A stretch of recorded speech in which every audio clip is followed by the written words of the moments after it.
All right, so up next we're going to be adding doors and windows to our shed. So again, we're going to be working on our floor plan. And again, this is real straightforward. So let's go ahead and choose the door tool up at the top. Again, I'm starting off with a cursor. There's no other additional tabs for modification. I'm not in the roof modification or the wall modification. So I'm just going to click door. The door here, for the purposes of the shed, we can, actually let's just go ahead and edit this now. So edit type, family single flush, that's good, 36 inches by 84, that's standard. We're going to duplicate this, we're going to call it PLTW door. Oop. All right, so and we're going to, so let's just say we wanted a different type of door for this shed. The single flush works, but what we can do is we can load up a different, we can load up the rest of the family. So we're going to click load, and then we're going to be working in the US Imperial. This is what it defaults to. We're just going to open up doors. This is where you're going to find all your different door types. Over here on the right has previews. We got glass doors, overhead doors.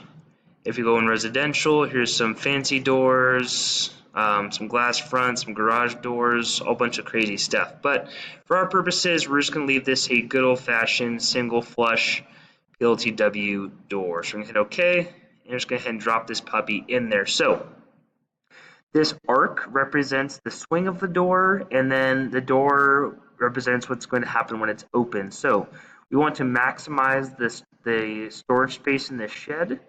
So we're going to put this so it swings outward. Boom, door is in. So next thing, we're going to add some windows. These fixed windows, these will be fine for right now. Let's go ahead and duplicate these. PLTW window. You guys can really name these anything you want. The only thing we need to make sure is the default sill height is 3 feet. That is the standard height for windows, and we just want to make sure we're sitting there. So let's go ahead and add. Let's just do 2 windows kind of towards the front. So also while we're in here, let's say I want to go back and modify my shed. Let's say I want to add in another wall. So after I've added my windows, I can come back to architecture, click on wall. I'm going to keep my, so remember our PLTW or our shed wall that we already made is one side gypsum wallboard and one side siding. That wood siding, so that's not going to work for the interior. So we need to have a different wall type on the inside. So what I'm going to do is I'm going to take this generic 8-inch wall, and I'm just going to change this to a generic, let's call it 5-inch wall, duplicate it. So shed inside. So this is a 5-inch wall, is just a basic wall, 2x4 framing with 1/2-inch drywall on both sides. So now we have our 5-inch wall. I'm just going to come in here and just drop it on in. And as you can see, it's trying to chain. I don't want any more walls, so I'm going to hit escape. So escape, in this case, stops the chain. However, if I want to drop in another wall, I totally can. So let's say I want to move this wall. So right now I'm still in the crosshairs, which means I'm going to add another wall. I don't want to do that, and so I'm going to hit escape again. Go back to my selector. Now I can click and move this puppy around. So I've added another wall in my shed. We want to make sure we get some daylight in here, so let's go ahead and drop in another window. It defaults to PLTW window. Let's add another one of these guys in right here, and let's go ahead and add in another single flush PLTW door. Let's put that guy right here. So I'm going to save. That's always important. So now let's see how this puppy turned out. So I'm going to click on my 3D view, and let's change this to shaded. And now I'm going to look around. If I look inside, I can just barely make out my other wall. Whoops.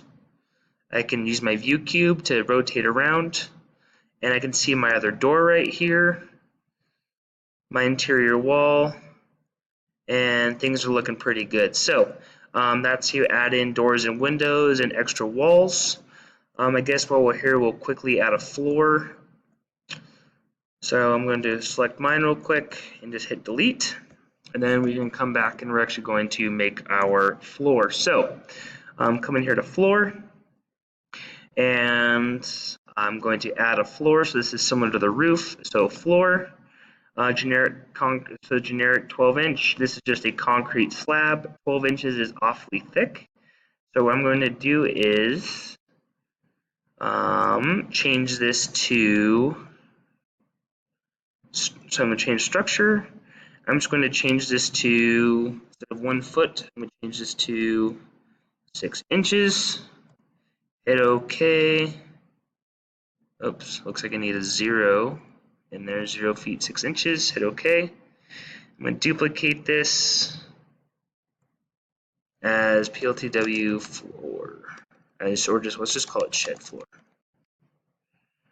So our thickness is 6 inches, and we're going to hit OK.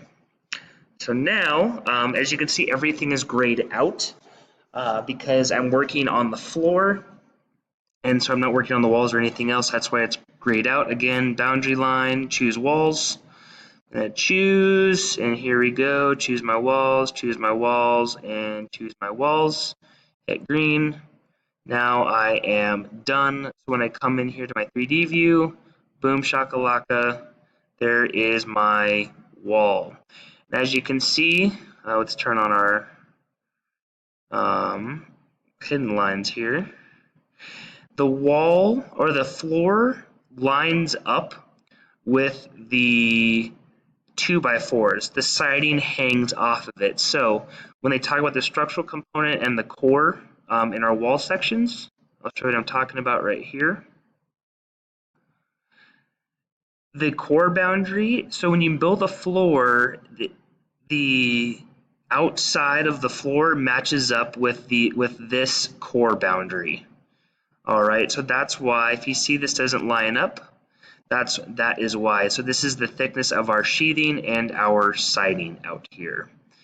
So that is how we add a floor, windows, and extra walls. In the next one, I'm going to show you how to make plans and how to make a section view.